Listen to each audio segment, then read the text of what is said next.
Une amitié inattendue. De retour sur le devant de la scène depuis quelques jours avec un nouvel album 100% en français, le chanteur Mika a profité de cette sortie pour se confier sur ses rapports avec la France, où il vit régulièrement depuis sa naissance. Et il n'a pas hésité à évoquer ses amis, dont un est un homme de télévision très célèbre. S'il y a bien quelque chose que Mika adore faire depuis le début de sa carrière, c'est mixer les cultures, les langues et les mots. Partagé entre la France, la Grande-Bretagne, le Liban, où il est né, ou encore les États-Unis, le chanteur de 40 ans aime jouer de toutes ses facettes. Mais ces derniers jours, c'est avec un album 100% en français qu'il a fait son grand retour, dans Que ta tête fleurisse toujours, il a choisi la langue de Molière pour tous ses morceaux. L'occasion pour lui de revenir sur tout ce qu'il attache à la France pour nos confrères du Parisien. Et notamment sur ses amis, dont certains très connus. Et un peu inattendus, j'aimais beaucoup. Des artistes, designers, écrivains, des gens des médias comme Marc-Olivier Fogiel, avec qui j'ai une amitié forte. On se dit tout le temps, cash, ça permet d'éviter le confort et d'avancer, a-t-il notamment confié. Une belle amitié qui dure depuis de nombreuses années. En 2016, déjà, le boss de BFM Télévision et son mari François avaient assisté au concert de Mika à Paris.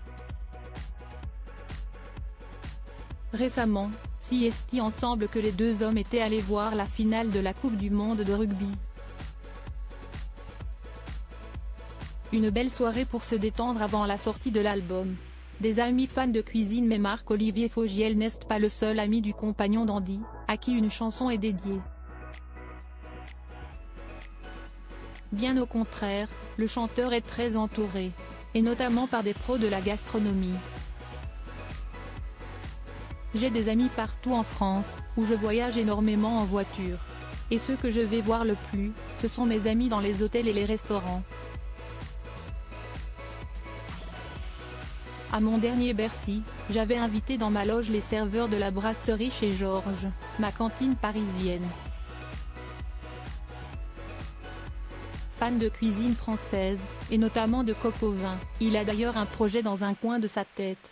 Je cuisine beaucoup, j'adore ça. Si je pouvais arrêter de travailler dans la musique, je prendrais un an à l'Institut Paul Bocuse, a-t-il raconté avec humour. Un beau rapport à la France, un projet qui n'est pas pour tout de suite. Très heureux dans la musique, l'artiste qui a fait le buzz dans la Star Academy la semaine dernière confie cependant dans Version Femina qu'il n'est pas du tout là pour être aimé. Si est ce que l'on recherche, je pense que l'on ne peut pas être dans sa propre vérité, raconte-t-il. Cependant, il sait qu'en France, la culture et le public lui vont parfaitement. La France y est une grande partie de mon cœur. Je ne peux pas imaginer ma vie sans elle. Je me suis construit avec différentes identités culturelles et c'est très bien ainsi. Et cela lui rappelle de beaux souvenirs, comme il l'a raconté dans le JDD, le français, c'est ce qui me permet de faire un lien avec mon enfance. Mes parents, qui avaient grandi partout, parlaient à la fois anglais, italien ou arabe. La musique c'était pareil. Ils mélangeaient tous les genres. À Paris, on écoutait tout autant Colette Mani que Nina Simone, Brassens que Dylan, Moustaki que Nirvana. Point est désormais à Paris. Les enfants écoutent du Mika.